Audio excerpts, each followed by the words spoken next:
Hello students, क्या हाल चाल। एकदम बढ़िया सारे। Welcome again to the another class of IBSCIO PYQ series. कल हमने किया था कि जो भी 18 जनवरी शिफ्ट सेकंड की थी, तो आज हम करेंगे 18 जनवरी की शिफ्ट थर्ड। ये भी one of the easiest shift थी और सीखेंगे कौन से क्वेश्चन को किस अप्रोच के साथ कर सकते हैं और बेस्ट मेथड करेंगे। ठीक है, तो चलो देखते हैं हम अपने फर्स्ट क्वेश्चन की तरफ। अब हमारा जो रहता है हमारा कि जो एक 9 डिजिट नंबर है जी, ठीक है, इज़ डिविजिबल बाय 88। अब 88 से डिविजिबल है, इसका मतलब क्या हुआ कि 11 से भी डिविजिबल है और 8 से भी, क्योंकि 88 का मतलब 11 इंटू 88। अब 8 का डिविजिबिलिटी रूल क्या होता है कि लास्ट के 3 डिजिट, मतलब जो हमारा 7/4 है, ये क्या होना चाहिए 8 से डिविजिबल। अब हमें क्या बोला कि मैक्सिमम पॉसिबल वैल्यू निकालनी है इसकी, मतलब हमने x और y की मैक्सिमम वैल्यू निकालनी है, क्या हो सकती है। ठीक है, मैक्सिमम वैल्यू। अब आगे y की जगह हम 9 पुट करें, सबसे बड़ी वैल्यू। ठीक है, तो 794, ये तो 8 से डिवाइड नहीं होगा। ठीक है, तो हमें y क्या लेना पड़ेगा 8। ठीक है, और y 8 लिया तो 784, मतलब 8 9 72, 8 8 64 हो रहा है, मतलब y की जगह हम क्या पुट करेंगे 8। y की वैल्यू तो हमें मिल गई 8। अब हमें बतानी है x की वैल्यू क्या होगी। अब देखते हैं 11 से भी मल्टीपल है। अब 11 से मल्टीपल क्या होता है कि मतलब जो भी ऐसे एक प्लेस छोड़ के, ठीक है, जो भी नंबर होते हैं अगर इन दोनों हम सब्ट्रैक्ट करें, ठीक है, मतलब ऑड प्लेसेस वाले और इवन प्लेसेस वालों का सब्ट्रैक्ट करें, तो जहाँ तो वो जीरो आना चाहिए, जहाँ फिर 11 का मल्टीपल। ठीक है, अब देखते हैं 9 3 12, 12 7 19, 4 23, मतलब जो 23 प्लस एक्स है ये इक्वल आना चाहिए किसके 8 4 12, 12 9 21, 21 प्लस वाई के। ठीक है, अब वाई हमें पता है कितना है 8, वाई की जगह हम क्या लिख सकते हैं 8, मतलब हमारा 23 प्लस एक्स किसके इक्वल होना चाहिए 29, मतलब एक्स की वैल्यू क्या आ गई हमारी 6। तो इधर क्या आ गई एक्स की वैल्यू 6, तो इसकी वैल्यू क्या आ गई 6 3 या 18 प्लस 8 2 या 16, 18 प्लस 16 मतलब 34, तो 34 is the answer. One of the easiest question था जी। अब जाए नेक्स्ट क्वेश्चन। अब ये नेक्स्ट क्वेश्चन क्या कहता है कि 2 नंबर हैं इस रेशो में, उनका सम दिया है, तो हमें बताना है स्क्वायर क्या होगा। अब देखो ये 8 3 11, 11 की वैल्यू 11 है, मतलब जे 8 ही होगा, जे 3 ही होगा। बोला स्क्वायर, 8 का स्क्वायर 64, 3 का स्क्वायर 9, 16 4 प्लस 9 73, इतना सिंपल 73 इज़ द आंसर। बस ये इसमें था कुछ क्वेश्चन में करने वाला। अब जे क्वेश्चन क्या कहता है कि नीरे सेल साड़ी फॉर इतनी ईच, ठीक है, गिविंग 2 सक्सेसिव डिस्काउंट। अब सक्सेसिव डिस्काउंट क्या होता है a plus B minus A B by 100, मतलब 15 प्लस 20 माइनस 15 इंटू 20 बाई 100, जाएगा 5 जा 3 जा, मतलब 15 प्लस 20 35 माइनस 3 32%। मतलब इसका मतलब क्या हुआ, जो 100 की चीज़ है कितने की बेच रहा है, 100 की चीज़ कितने की बेच रहा है 68 की। अब बोला है उसके मार्केट प्राइस पे, ठीक है, जे एम पी आ गया, जे क्या आ गया सेलिंग प्राइस। ठीक है, अब बोला if he sell a sari giving no discount, अगर वो 100 की बेचता साड़ी तो उसको क्या होता है 45% प्रॉफिट। 45 का मतलब क्या होता है, 45 का मतलब क्या होता है कि 9/20। ठीक है, मतलब अगर 100 की बेचता है इसका मतलब क्या होता है कि 20 की चीज़ 29 की बेच रहा है। ठीक है, मतलब ये 100 और 29 सेम ही है। ठीक है, अब हमें बोला है कि अगर वो सेल करता है इतने की तो उसको कितना प्रॉफिट होगा। अब हमें दिया है 68 की वैल्यू कितनी है, 68 की वैल्यू दी है हमें 3944, मतलब 4 से कटता है ये 4 1 जा 4, 4 7 जा 28, मतलब 4 की वैल्यू आ गई 4 9 या 36, 4 8 जा 32, 4 6 जा 24, मतलब 1 की वैल्यू आ गई 17 5 जा 85, 17 8 जा 126। ठीक है, जा गई 1 की वैल्यू 58, मतलब इसकी वैल्यू क्या होगी 100 की वैल्यू 5800, क्योंकि 100 की वैल्यू 5800 ही होगी। ठीक है, अब अगर 100 की वैल्यू 5800 है, मतलब 29 की वैल्यू भी क्या है 5800, तो मतलब 1 की वैल्यू क्या आ गई 200। ठीक है, तो इसकी वैल्यू क्या होगी इंटू 200, मतलब 4000। अब हमें बोला है कि वो साड़ी इतने की बेच रहा है, तो प्रॉफिट परसेंटेज निकालनी है। ठीक है, अब 4000 है, वो बेच रहा कितने की है 4496 की, मतलब उसको प्रॉफिट कितना हो रहा है, कितना प्रॉफिट हो रहा है 496 का कितने पे 4000 पे, तो 100 पे कितने का होगा ये कटा 4 10 जा 4 1 4, 4 2 8, 4 4 16, ठीक है। तो मतलब 12.4% का क्या होगा उसको प्रॉफिट, तो 12.4 इज़ द आंसर। बस ये भी हो गया। अब अगला क्वेश्चन क्या कहता है, ठीक है, ये बड़ा कैसे हो गया, ठीक है। अब ये अगला क्वेश्चन कह रहा है हमें कि 1/6 of a certain some is land at इतना % प्रॉफिट, और 1/5 ऑफ रिमेनिंग वो land at 42%, and the remaining जो था, ठीक है, द इधर रिमेनिंग था, रिमेनिंग सम में जो उसको 18%। मतलब अगर हम 5 और 6 का एलसीएम, मतलब अगर 30 मान लें हमारा फुल सम था, ठीक है, उस पे जो 1/6 मतलब 5 वो हमने किस पे किया, 36% पे, 36% पे, और जो रिमेनिंग इसमें से 30 में से 5 मतलब 25 बचा, इसमें से जो 1/5 था मतलब 5 था, 1/5 ऑफ 25, ये हमने किया कितने परसेंट पे, 42% पे, और जो बाकी मतलब 5 10, पीछे क्या बचा 20, जो हमारा 20 था वो हमने किस पे किया 18% पे, ठीक है, सिंपल इंटरेस्ट पे। अब हमें बोला कि simple interest received after 3 years, मतलब ये 3 ईयर्स का, ये भी 3 ईयर्स का, ये भी 3 ईयर्स का। अब हमें बताना है ये दिया इतना है, तो हमें टोटल सम कितना था शुरू में, ठीक है। अब देखो इसको कर सकते हैं 5 2 या 10, इधर 18 में 18 3 या 54, मतलब 540%, ठीक है। अब ये 5 2 10, 21 3 या 63, 630%। अब ये 18 3 या 54, 54 2 या 1080%। मतलब अगर हम इन तीनों को ऐड करें कितना आता है हमारे पास, 540, 630, ये 0, 8 3 11, 4 15, एक कैरी, 6 7 7 5 12, एक कैरी, 2 2250 की वैल्यू हमारे पास कितनी आ रही है, मतलब इतने % की वैल्यू हमारे पास आ रही है 1725। मतलब ये किससे कटता है, 25 से कट सकता है, 25 90 या 90% क्या आ गया हमारे पास, मतलब 90% जो भी जे रिमेनिंग है कितना आ गया हमारे पास। अब ये 25 सिक्के 150, ठीक है, 25 सिक्के क्या होते हैं 150, पीछे बचा 225, 25 9 जा। अब ये अगर 3 से कटा 330 जा, 3 2 जा 6, 3 3 जा 9।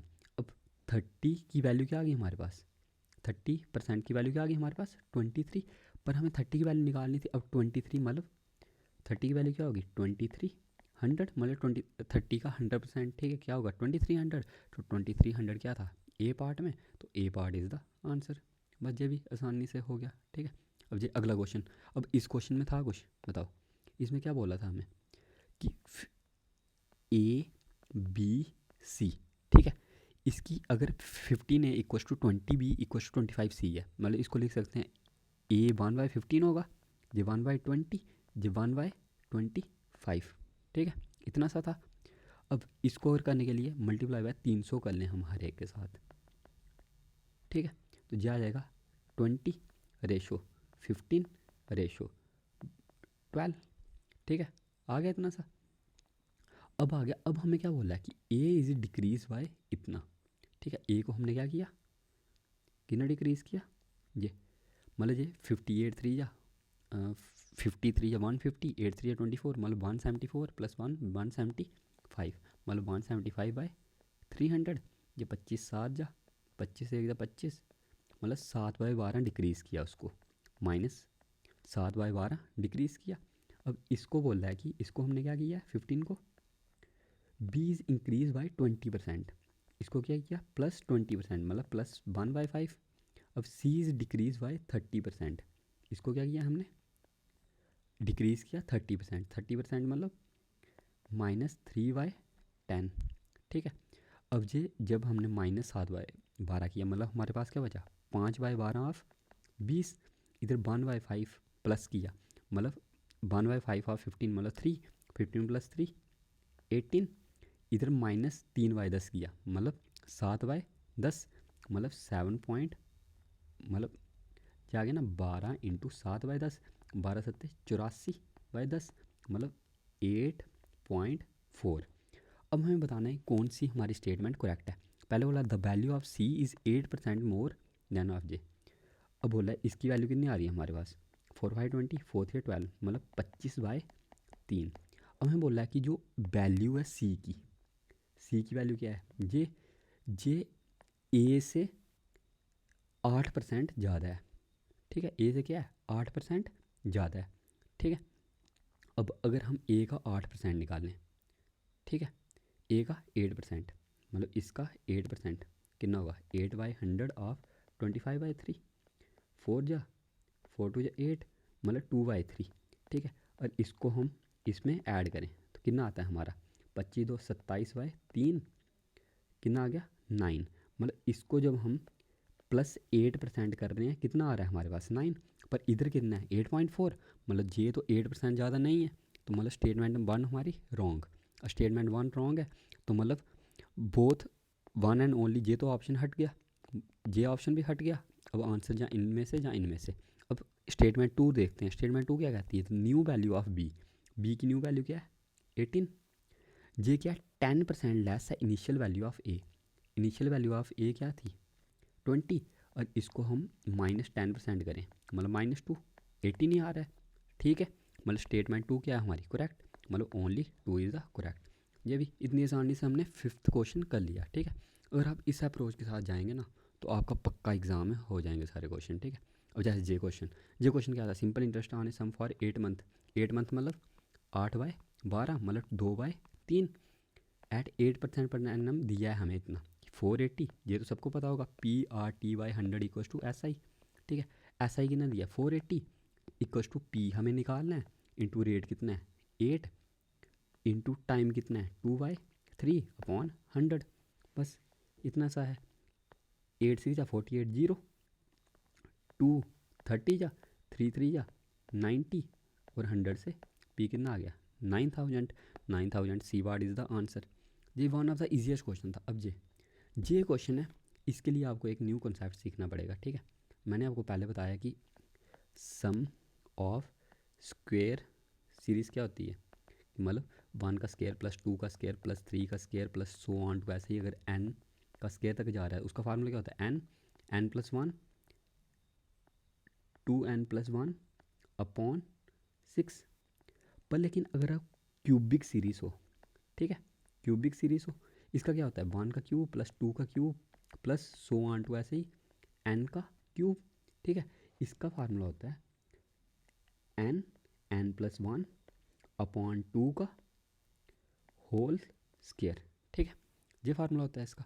अब जैसे फर्स्ट ए में क्या बोला है हमें कि 1 का क्यूब कहाँ से 10 टर्म्स तक, मतलब अगर हम फार्मूला लगाएं मतलब 10 + 1 अपॉन 2 का होल स्क्वायर, ठीक है। अब बोला है 2 5 = 10, 10 + 1 11, 11 5 = 55 का स्क्वायर। अब 55 का स्क्वायर कैसे निकालेंगे हम, सबसे पहले इसको हम लगा सकते हैं ना a + b का होल स्क्वायर, मतलब 50 + 5 का होल स्क्वायर, 50 का स्क्वायर 2500 प्लस 5 का स्क्वायर 25 प्लस 2ab, 2 5 = 10 इंटू 50 500, मतलब 2500 + 500 कितना आ गया 3000, 3025। अब 3025 है, इन दोनों के बीच में ही लाई कर रहा है, ठीक है। तो मतलब ए क्या हो गया करेक्ट, मतलब जे तो हट गया, जहाँ तो आंसर जे होगा, जहाँ जे, ठीक है। अब सेकंड क्या कहता है, ए तो करेक्ट हो गया। अब सेकंड है कि एक्स इज सब्ट्रैक्टिव फ्रॉम इसका। अब देखो जी ऑड नंबर का क्यूब है, ठीक है, ये हमने अभी तक पढ़ा नहीं, तो सी पार्ट देख लेते हैं। अब देखो सी पार्ट क्या कहता है कि 11 का क्यूब से लेके जे तक। अब इसको निकालने के लिए क्या कर सकते हैं हम कि अगर हम 1 to 20 तक का निकाल लें, उसमें से अगर हम माइनस कर लें 1 to 10 टर्म्स का, ठीक है, तो हमारे पास आ जाएंगे ना 11th to 20 टर्म का, ठीक है। अब देखो 1 to 20 टर्म का क्या होगा 20 + 1 अपॉन 2 का स्क्वायर, फार्मूला माइनस इधर वही कितना आया हमारा, इधर हमने पहले का निकाल दिया, कितना आता है 3025, क्योंकि 10 टर्म्स का ही तो मतलब 10 टर्म्स का ही तो निकालना है हमने, कि 20 टर्म्स में से 10 का निकाल दिया, पीछे 11 का ही बचा, ठीक है, मतलब 11 से लेकर 20 तक का ही बचा। अब ये 2 10 था 20 + 1 21, 210 का स्क्वायर माइनस 3025, और 210 का स्क्वायर मतलब 21 का स्क्वायर क्या होता है 441, आगे 2 0 माइनस 3025। अब इसको अगर माइनस किया, ठीक है, लास्ट में 10 में 5 5, 9 में से 2 7, ठीक है। ये हो गया 0, 4 में से 3 1, 4 41075। वही इधर हमें क्या बोला था कि इसका क्या बन रहा है 41075, यही तो बना। ठीक है, मतलब सी क्या है हमारा करेक्ट, और सी करेक्ट है तो बी ऑटोमेटिकली रॉन्ग हो गया, क्योंकि एक ही ऑप्शन है ए और सी वाला, तो सी वाट इज़ द आंसर बस। ठीक है, ऐसे हमें क्या बी निकालने की ज़रूरत भी नहीं पड़ी, सीधा हमारा आंसर आ गया बस। अब जैसे सी जे क्वेश्चन क्या कहता है कि पवन परचेज 2 टेबल्स। ठीक है, पवन ने 2 टेबल खरीदे, फर्स्ट फॉर 10,000। ठीक है, पहला टेबल है उसका कितने का ख़रीदा 10,000 का, और जो सेकंड टेबल है, ठीक है, पहला टेबल कितने का ख़रीदा 10,000 का, ठीक है 10,000 का, एंड जो सेकंड टेबल है, सेकंड टेबल कितने का ख़रीदा 12,000 का। ठीक है, 12,000 का ख़रीदा, ये पता लग गया। अब देखो इसमें क्या बोला है कि he sold both the table, दोनों टेबल उसने बेचे, first one at a profit of 10%। ठीक है, जो पहला था उसको कितने में बेचा 10% के प्रॉफिट पे बेचा, मतलब इसका प्लस 10% के प्रॉफिट पे बेचा। 10% का प्रॉफिट निकालने क्या आ जाएगा इसका, ये मतलब 10,000 का 10% कितना आता है 1,000। अब जो दूसरा टेबल है उसको कितने लॉस पे बेचा 20% के लॉस पे बेचा। 20% का लॉस मतलब माइनस का, अब 1/5 कितना आता है जी, ठीक है कितना 12,000 ही था ना, हाँ 12,000। अब 12,000 का 20% कितना होता है, मतलब 1/5 मतलब वही 20 जे मतलब 2400। ठीक है 2400 आता है। ठीक है, जा गया। अब इधर क्या है देखो, इस क्वेश्चन में अब मैक्सिमम स्टूडेंट क्या करेंगे कि इसको पहले प्लस किया 12 + 10 32। अब ये हमें क्यों करना है, इधर हमें पता लगे कि प्लस का 1,000 का प्रॉफिट हो रहा है, इधर 2400 का नुकसान हो गया, मतलब हमें जो टोटल ओवरऑल हुआ होगा वो कितना होगा 1,000 का प्रॉफिट माइनस 2400 का लॉस, मतलब माइनस 1,400। ठीक है, मतलब क्या हुआ है हमें माइनस 1,400 का लॉस, लॉस 1,400 कौन सा ऑप्शन है, हाँ ये दिया हुआ है। लॉस कितने का हुआ 1,400, बस B part is the answer. अब ये क्वेश्चन था दिखने में मुश्किल लग रहा है। ठीक है, अब इस क्वेश्चन में क्या था कि cost of 5 pens 6 eraser notebooks. अब इधर बोल रहा है हमें इसको x मान ले, इसको y मान ले, इसको z मान ले। ठीक है, अब इधर भी यही दिया ना 5x + 6y + 7z = 340। 5x 6x 7z 340 correct. अब अगली क्या दी है 6x 4y, 6x 4y + 2 notebooks मतलब 2z = 200 200, मतलब दोनों आपस में मैच कर रही हैं। अब हमें बताना है कि ये 1 पेन 1 इरेजर और 1 नोटबुक का 55 होगा या नहीं। अब देखो अगर हम इस इक्वेशन को मल्टीप्लाई बाय 2 कर लें, 5 × 10 + 6 16x + 6 × 12 + 4 16y + 7 × 14 + 2 16z = 314 × 2 कितना आता है 680 + 200। ठीक है, अब ये 16 कॉमन ले लिया, अंदर बचा x + y + z = 680 + 200 मतलब 880, मतलब x + y + z कितना आ गया 880/16, मतलब 16×5 = 80, 16×5 = 80, मतलब 1 नोटबुक 1 इरेजर 1 पेंसिल की कॉस्ट कितनी आ गई 55। यही तो दिया हमें, मतलब ए और बी हमारा क्या हो गया दोनों correct, A and B are both correct, A and B, पर A is not A correct ये तो करेक्ट एक्सप्लेनेशन है, मतलब जो जे आर करेक्ट एक्सप्लेनेशन है, मतलब ए पार्ट इज़ द आंसर। ठीक है, अब अगला क्वेश्चन, ये one of the easiest question था। ठीक है, 2 सम ऑफ मनी है ABCD, फर्स्ट सम को डिवाइड किया इस रेशो में। ठीक है, और जो फर्स्ट सम था उसको ABCD की रेशो में, मतलब 4:6:3:2 में डिवाइड किया, और जो सेकंड सम था उसको 3:4:7:6 की रेशो में डिवाइड किया। और हमें बताना है कि who will get the second largest sum किसको मिला, और हमें यही बोला कि जो सेकंड सम है ट्वाइस है फर्स्ट सम का। ठीक है, अब देख लेते हैं इसका सम कितना आ रहा है। ठीक है, सम कितना आ रहा है इसका, अब देखो 6×4 10, 10×3 13 15, ये 4×3 7 7 14 6 20। ठीक है, और इसको अगर हम मल्टीप्लाई बाय 2 करें 30 हो जाएगा, तो इसको मल्टीप्लाई बाय 3 करना पड़ेगा ना ताकि 60 हो जाए, ये इसका क्या हो जाए डबल, यही तो दिया है हमें कि सेकंड सम क्या है डबल है। ठीक है, मतलब इसको हमें 2 से करना पड़ेगा पूरे को, इसको पूरे को 3 से। ठीक है, अब हमारे पास ए बी सी डी के पास कितना आ गया, 4 2 जा 8, 6 2 जा 12, 3 2 जा 6, 2 2 जा 4, और नीचे 3 3 जा 9, 3 4 जा 12, 3 7 जा 21, 3 6 जा 18। मतलब टोटल अमाउंट कितना आ गया हमारे पास, 9 8 17, 12 12 24, 21 6 27, 18 4 22। ठीक है, अब सबसे लार्जेस्ट अमाउंट इसके पास आया। ठीक है, और सेकंड लार्जेस्ट किसके पास आया, सेकंड लार्जेस्ट बी के पास, तो बी इज़ द आंसर। बस यही तो निकालना था हमें, सेकंड लार्जेस्ट किसके पास आया, बी इज़ द आंसर। ये भी था इसमें कुछ मुश्किल, ये भी इतनी आसानी से हो गया। ठीक है, अब ये अगला क्वेश्चन क्या है, इसमें क्या है 5 8 3 2 अपॉन नीचे 2 हटाए, हट गया, इधर से भी 2 पॉइंट हट गए, इधर से भी 2 पॉइंट हट गए। अब इधर से भी अगर 2 पॉइंट हटाने हैं ऊपर 100 लगा लो। ठीक है, अब जो 9 से 9 6 जा 54, 43, 9 4 जा 36, 9 8 जा 72, वापस 9 से कटता है, 9 3 जा 27, 9 7 63, 9 2 जा 18, अब 3 से 24 से, मतलब 2400 हमारा आंसर। 2400 कौन सा है, B part, B part is the answer. बस जे अब जे क्वेश्चन क्या है कि a person leave city J. अब ऐसे बना लेते हैं हम कि जे है। ठीक है, कितने बजे, 7 AM पे। ठीक है, ए पर्सन समझ लो ए, इधर से 7 AM पे निकला, इधर सिटी के पे पहुंचता है 5 PM पे। मतलब टोटल कितने घंटे लगते हैं इसको, 7 5 12 और 5 10 और लगे। ठीक है, और दूसरा पर्सन है के से निकलता है 4 PM पे, और जहाँ पे पहुंचता है कितने 10 PM पे, इसको कितने लगे 4 6 आवर्स। मतलब हमें पता लग गया कि जो ए और बी है, ठीक है, ए और बी है जो हमारा इरेजर। ठीक है, जो हमारा ए और बी है इनकी टाइम की रेशो कितनी आ गई हमारे पास, 10:6। ठीक है, तो स्पीड की रेशो क्या होगी, उल्टी होती है, 6:10। अब हम मान लेते हैं कि टोटल डिस्टेंस ये क्या था 60 किलोमीटर बाई चांस मान लो इसको। ठीक है, अब जो जे है ए, जे कितने बजे चलना शुरू हुआ, 4 बजे। अब जब जे 4 बजे इधर तक पहुंच गया होगा, ठीक है 4 बजे इधर तक पहुंच गया होगा, मतलब 4 बजे तक ये 9 हावर्स चल चुका होगा ये। ठीक है, क्योंकि एक ही घंटा बचा ना आगे को इसको, मतलब ये 4 बजे तक 9 घंटे चल लगा होगा। ठीक है, अब ए इन 9 आवर्स क्या स्पीड है उसकी 6 की, 9 6 54 किलोमीटर चल गया होगा।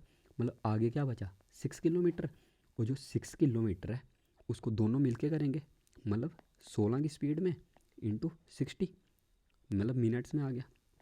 अब 4 4 16, 4 15 जा 2 2 4, 2 3 जा, ठीक है 15 3 जा 45/2, मतलब 22.5। मतलब जो 4:22 और 0.5 मतलब 30 सेकेंड पे जे एक दूसरे से मिलेंगे। अब हमें बोला था कि अप्रॉक्सीमेटली इसके पास में कौन सा है, एक ही तो सोल्यूशन है 4:23, तो यही आंसर आ गया हमारा। ठीक है, अब अगला क्वेश्चन क्या है, एवरेज ऑफ 11 कंजिक्यूटिव। अब इसको सारे कैसे करेंगे कि 11 का सम निकाला, वो नहीं करना हमें। ठीक है, अब देखो 11 कंजिक्यूटिव नंबर है, बीच वाला नंबर ही होती है एवरेज। ठीक है, अब इसके आगे भी 5 नंबर होंगे, इसके इस साइड भी 5 नंबर होंगे, मतलब अगला नंबर x+2, x+4, ऐसे कहाँ तक 5 नंबर, मतलब x+10 तक। वैसे इधर x-10 तक। और मैं बोला कि लार्जेस्ट और स्मॉलेस्ट नंबर की डिफरेंस, इन दोनों का डिफरेंस क्या होगा हमारे पास, देखो ये 10 माइनस का है, ये 10 प्लस का, मतलब 20 का डिस्टेंस है, मतलब 20 पार्ट इज़ द आंसर। ठीक है, 20 क्या होगा इसका आंसर, इधर से ऑप्शन मिट गया है, 20 होगा इसका आंसर। ठीक है, अब आ गया ये वाला क्वेश्चन। इस क्वेश्चन में क्या किया है कि 85% of number is added to 18, मतलब 85% ऑफ नंबर है, इसमें 18 ऐड किया, हमें रिजल्टेंट वही नंबर मिलता है, मतलब 100% मिलती है। ठीक है, अब 85 इधर गया, मतलब 18 क्या होगी, 100 माइनस 85 15%, मतलब 15% की वैल्यू दी है हमें 18, 3 5 या 15, मतलब 5% की वैल्यू दी है 6। इसको अगर हम 20 से मल्टीप्लाई करेंगे, इसको भी 20 से, मतलब 100% कितना आ जाएगा 6 2 जा 120, 120 इज़ द आंसर। बस इतना साथ है ये क्वेश्चन। ठीक है, अब जी अगला क्वेश्चन, इसमें बताओ, इसमें थी कोई मुश्किल। अब हमें इसमें क्या बोला है कि बताना है कि कौन सी सफिशेंट है। ठीक है, अब हमें बोला है in a factory ratio of number of workers ABC। ठीक है, ए बी सी। अब वर्कर्स की रेशो क्या दी है हमें, 9:4:1, ठीक है। एंड डेली वेजेस दिए हैं हमें, कितने दिए हैं, 8:5:3। मतलब इधर भी कुछ मल्टीप्लाई हुआ होगा इनके साथ, इधर भी हुआ होगा, ठीक है। अब हमें ये कोई एक्यूरेट नहीं पता है, पर हमें टोटल पता है कितना है, 57,000। अब हमें ये पता लग जाए कि मतलब जहाँ तो पता लग गया हमें कि कितने इनको पूरा मतलब कितने बेजिस मिल रहे हैं, या फिर हमें ये पता लग जाए कि कितने कोई भी कितने ये वर्कर्स हैं, तो हम निकाल सकते हैं इन दोनों का पर डे का, ठीक है। हमें यही निकालना है कि क्या निकालना है, वर्कर टाइप ए के कितनी डेली वेजेस है वो निकालनी है हमें, ठीक है। उसके लिए हमें क्या पता होना चाहिए कि टोटल वर्कर्स कितने हैं। अब बाउंड स्टेटमेंट तो हमें चाहिए, ठीक है। अब हमें बोला है सेकंड स्टेटमेंट में क्या बोला है, टाइप बी के वर्कर्स हैं 20, टाइप बी के वर्कर्स हैं 20। अगर ये 20 है मतलब इंटू 5, ये क्या होंगे इंटू 5, ये क्या होंगे इंटू 5, मतलब ये 45 वर्कर्स होंगे, ये 20 वर्कर्स होंगे, ये 5। अब हमें पता लगे कि नंबर ऑफ वर्कर्स कितने हैं, तो हम निकाल सकते हैं, मतलब 1 और 2 से हम मिलके निकाल सकते हैं, 1 एंड 2 ओनली। पर 1 एंड 2 इधर भी है, ठीक है, मतलब 1 ओनली तो हुआ नहीं, 1 2 3, पर 1 एंड 2 से ही हो रहा है, तो मतलब 1 और 2 लेंगे। अब हमें बताना है कि 1 और 3 से हो सकता है या नहीं। अब थर्ड में क्या बोला है, number of worker of type C. अब इसमें बोला है टाइप सी के, अगर हमें टाइप सी भी पता लग जाते तो बी और ए ऑटोमेटिकली पता लग जाते, मतलब हम 1 और 3 को यूज़ करके भी कर सकते हैं। मतलब ए पार्ट इज़ द आंसर, कि जहाँ तो 1 और 2 चाहिए, या 1 और 3 चाहिए, बस, ठीक है। अब जो अगला क्वेश्चन क्या कहता है कि एक question is given that following 3 statement दी है, हमें बताना है कौन सा सफिशेंट होगा, ठीक है। अब देखो, अब हमें बताना है डाउन स्ट्रीम, ठीक है। Down stream 25 kilometre down stream निकालनी है हमें, किस स्पीड में चलेगा, ठीक है। बोला time taken by boat to go certain distance down stream is 7/10 of the time taken. अब हमें बोला है कि जो डाउन स्ट्रीम का टाइम है, ठीक है, जो time taken to down stream वो क्या है, 7/10 है, किसका, स्टिल वाटर में, ठीक है। मतलब अगर हम ऐसे ले लें कि समझ लो ऐसे ले लिया हमने डाउन स्ट्रीम और क्या ले लिया, स्टिल बोट की, ठीक है। इसकी रेशो क्या होगी टाइम की, 7:10 दी हुई है हमें, ठीक है। मतलब इसकी अगर स्पीड की रेशो निकालनी होगी वो होगी हमारी 10:7। और अगर हमें निकालनी हो स्ट्रीम की रेशो, मतलब स्ट्रीम क्या होती है, down stream minus board, stream 3 आ जाएगी। अगर अप स्ट्रीम निकालनी हो तो मतलब 7 - 3 4, मतलब हमें तीनों पर लग गया कि डाउन स्ट्रीम कितनी है, बोर्ड कितनी है, स्ट्रीम कितनी है, अप स्ट्रीम कितनी है, ठीक है। बस हमें ये पता होना चाहिए कि कितने किलोमीटर वगैरह चलना है, मतलब 1 स्टेटमेंट और इसके साथ में हम कौन सी लें, ठीक है। अब आ गया कि the boat take 6 shot to go down stream. अब हमें इससे पता लग जाएगा ना कि डाउन स्ट्रीम इतने टाइम में जा रही है, इस टाइम हम ये वाली रेशो लेके इसमें पुट करेंगे तो हमें क्या मिल जाएगा, टोटल जो इसकी एक्यूरेट स्पीड है वो मिल जाएगी। मतलब हम 1 और 2 को यूज़ करके ये निकाल सकते हैं, ठीक है। मतलब 1 और 3 इसका पता नहीं है, पर 1 एंड 2 है, ये तो आंसर हो सकता है, या 2 एंड 3 इसका भी अभी पता नहीं, पर 1 एंड 2 है, मतलब जे और जे तो कट गए। अब जहाँ पे भी है 1 एंड 2, अब बताना है 2 और 3 से पता लग सकता है या नहीं। अब 2 और 3 में क्या दिया है, थर्ड स्टेटमेंट क्या दी है कि the ratio of speed of boat in still water, boat की स्पीड स्ट्रीम की स्पीड कितनी दी है, 7:3। तो डाउन स्ट्रीम कितनी होगी 10, अप स्ट्रीम कितनी होगी 7 - 3 4। इसमें भी रेशो है और इसमें से हमें पता लग जाएगा कि उस रेशो की वैल्यू क्या है, ठीक है। मतलब सेकंड और थर्ड को भी यूज़ करके हम निकाल सकते हैं, तो ये भी, तो D part is the answer, ठीक है। अब अगला ये क्वेश्चन क्या कहता है कि average weight of some children in a group is 45 kg, ठीक है। कुछ बच्चे हैं उनका एवरेज वेट कितना है 45 kg, when 10 children of average weight 40 kg, मतलब 40 kg के 10 बच्चे। अब ये 40 kg है, ठीक है। अब ये जो 40 kg है इससे कितना कम है 5, मतलब -5 के 10 बच्चे चले गए, ठीक है। और अब इधर और बोला है, ठीक है, जहाँ 10 बच्चे 5 के जाएँ, जहाँ फिर 15 बच्चे कितने 50 kg के, और 50 kg क्या है इससे 5 बड़ा है, ठीक है। तो जो एवरेज वेट है चिल्ड्रन का बोथ द केसेस सेम रहता है, ठीक है। अब इधर इधर क्या हुआ थे, जो भी बच्चे थे शुरू में वहाँ से 5 चले गए थे, अब इधर जो भी बच्चे थे इसमें 5 ऐड हो गए थे, ठीक है, यही तो है।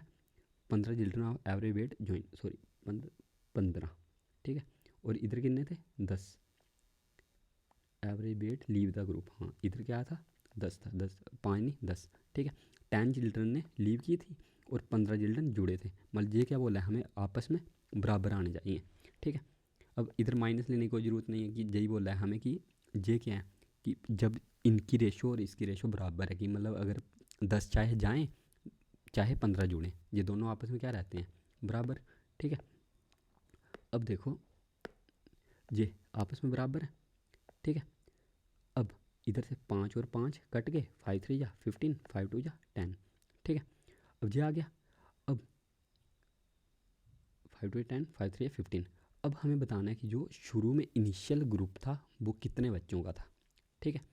अब देखो इधर आ गया 2 से पहले प्लस 30 इक्वल्स टू 3 का क्वेश्चन मार्क माइनस 30, ठीक है। अब 30 इस तरफ आएगा, कितना आ जाएगा प्लस 60। अब 3 क्वेश्चन मार्क मतलब 2 क्वेश्चन मार्क, वही 3 माइनस 2 1, 3 माइनस 2 कितना होता है 1, तो मतलब 1 की वैल्यू कितनी आ गई हमारे पास 60, मतलब 60 अब किसके बीच में आ रहा है 60 इसके बीच में, तो मतलब ए पार्ट इज़ द आंसर, बस यही तो निकालना था हमें। अब ये अगला क्वेश्चन जो मैंने कितनी बार बताया है, ठीक है। अब अगर हमें क्यूब निकालना हो, इसका फार्मूला क्या होता है ए माइनस 3 ए का क्यूब माइनस 3 ए, क्यूब निकालना हो। और हमें स्केयर निकालना हो, स्केयर का क्या होता है ए स्केयर माइनस 2। अब इधर है x square plus 1/x square 14 दिया है, ठीक है। अगर हमें x प्लस 1/x की वैल्यू निकालनी हो, इधर अगर +2 करें, इधर +2, ये क्या बन गया A square plus B square plus 2ab, मतलब x और x तो कट जाएगा, मतलब x प्लस 1/x का होल स्केयर कितना आ गया 16, मतलब x प्लस 1/x कितना होगा 4। अगर x प्लस 1/x 4 है तो x cube plus 1/x cube कितना होगा 4 का क्यूब माइनस 3 इंटू 4, 4 का क्यूब 64 माइनस 3 4 जा 12, मतलब 52 मतलब B part is the answer, ठीक है। अब ये अगला, इसमें आंसर ही छप गए हैं पर, ठीक है। अब देखते हैं इसका निकाल के देखते हैं, ये पता नहीं कट गया ये यहाँ से, ठीक है। बोला income of Pawan is 5% more than income of Pankaj, ठीक है। जो पवन है, ठीक है, और ये क्या है पंकज, ठीक है। अब बोला है इसकी इनकम क्या है 5% मोर है, 5% मतलब 1/20, मतलब पवन की 21 होगी, इसकी 20, ठीक है। And the income of Pankaj is 15% more than income of Manjeet. अब आगे मंजीत ले लेते हैं, ठीक है। इसकी क्या है 15%, 15% मतलब 15/100 मतलब 3/20, ठीक है। किसकी है पंकज इज़ 15% मोर है, ठीक है। मतलब अगर ये 20 होगा ये 23, तो हमें बताना है कि जो इनकम है मंजीत की कितनी लेस है पवन से, ठीक है। मतलब इसकी इनकम कितनी लेस है। अब देखो जो इधर है पंकज की इनकम 23 है, इधर है 20, मतलब इसको 23 से करना पड़ेगा। अब इधर 23 है, ठीक है, मतलब इसको 21 से करना पड़ेगा। तो और जो रियल इनकम है इनकी कितनी आई, इसकी आ जाएगी 20 इंटू 23, इसकी आ जाएगी 21 इंटू 23, इसकी आ जाएगी 20 इंटू 21, ठीक है। अब ये 21 का हमें पता है कि 21 इंटू 21 होता है 441। अब ये कितना है, मतलब 2 21 और जोड़ने हैं इसमें, क्योंकि 23 है ना ये, मतलब 21 दूने 42 जोड़े, 2 3 4 4 8 4, मतलब 483, ठीक है। अब ये कितना आएगा 2 1 2 2 2 4, 400, 2 1 2 2 2 4, 420। अब हमें बताना है कि जो मंजीत है कितना लेस है पवन से, मंजीत है, ठीक है। मंजीत कहाँ पे है, ये कितना लेस है पवन से, कितना कम है। ये अगर हम माइनस कर लें 73, मतलब 63 लेस है किससे 483 में से, ठीक है। 73, हाँ 63 लेस है इसमें से, तो 100 में से कितना होगा, ये आ गया 6300 अपॉन 483 परसेंटेज, ठीक है। तो ये आंसर आ जाएगा इसका, ठीक है। सॉरी इसको 23 से किया, इसको 20 से करना था हमने, ठीक है। 21 नहीं 20 से, सॉरी 20 से, तो इधर कितना आता 400, ठीक है, मतलब 83, 83 8300/483। अब इसके आंसर पता नहीं क्या होंगे, पर लेकिन अगर हम ऐसे करें कि इसको कैसे करेंगे, 83/483 है ना इंटू 100। अब देखो अगर ऑप्शन जहाँ पे दूर दूर हों, ठीक है, तो हम ऐसे कर सकते हैं कि 83 को 80 मान लो, इसको 480 मान लो इंटू 100, ठीक है। 100 8 6 जा 48, मान लो 100/6 कितना आता है, 616 616 40 68, मतलब 6.67 के आसपास जो भी ऑप्शन था वो हम लगा देंगे, मतलब 16.67%, ठीक है, ये वाला। अब ये अगला क्वेश्चन, ठीक है, ये आज की क्लास का लास्ट क्वेश्चन है। अब इसमें क्या बोला है कि ए कैन डू ए पीसा वर्क इन 30 डेज़। ए कितना 30 डेज़ में, और जो बी है 20% मोर एफिशिएंट है ए से। मतलब अगर 20% का मतलब क्या होता है 1/5, मतलब अगर ये 5 होगा तो ये कितना होगा 6, कि बी क्या है 20% मोर एफिशिएंट है, ठीक है। अब सी कैन कम्प्लीट 2/5, सी क्या करता है 2/5 वर्क कितने में करता है 8 डेज़ में, ठीक है। मतलब 1/5 करेगा 4 डेज़ में, मतलब पूरा कंप्लीट करेगा 20 डेज़ में। सी कितना 20 डेज़ में कंप्लीट कर रहा है। अब हमें बोला कि A and B work together for इतना part of work and the remaining A और सी ने किया। अब देखो टोटल वर्क कितना होगा 5 3 या 15, मतलब 150, ठीक है। टोटल वर्क तो हमारे पास आ गया 150। अब आ गया कि ये कितना करेगा, ठीक है, 0 0 कटा, मतलब ये कितना 7.5 की एफिशिएंसी आ गई इसकी भी, ठीक है। अब हमें बताना है कि ए एंड बी ने किया 11/15 वर्क, ठीक है। अब इसका 2 तरीक़ों में कटाया जाएगा काम, ठीक है। एक तो 11/15, एक जो रिमेनिंग 4/15, ठीक है। जो 11/15 है ये किया ए और बी ने, और जो बाकी बचा वो किसने किया ए और सी ने, ठीक है। अब 11/15 मतलब 15 से 10 जा, मतलब 110 वर्क। अब जी 4/15 मतलब जो बचा 40 वर्क। अब जो ये किया है ए प्लस बी ने किया है, मतलब ए प्लस बी मतलब 6 5 11 ने, और जो 40 वर्क ये किसने किया ए और सी ने, मतलब इस 7 5 12 12.5 ने, ठीक है। अब ये आ गया 10 डेज प्लस ये 40 ये, इसको हम लिख सकते हैं 400/125, मतलब 25 5 जा, ठीक है। अब 25 5 जा 25, और 25 5 जा 25, पीछे कितना बचा 6 जा, मतलब 150, 25 6 जा 150। अब आ गया 16/5, मतलब 10 प्लस 5 3 जा 15 1, मतलब 10 3 13 1/5, 13 1/5 इसी ऑप्शन में डी। तो ये भी हमारा बी, ये भी हो गया हमारा आंसर, ठीक है। तो इसी तरीके से हमने क्या किया, हर एक क्वेश्चन को बड़े ही शॉर्ट मेथड के साथ आराम से कर लिया, ठीक है। और अगर इस मेथड से करोगे ना आप, तो आपका एग्ज़ाम में पूरे के पूरे आएंगे मैथ में, ठीक है।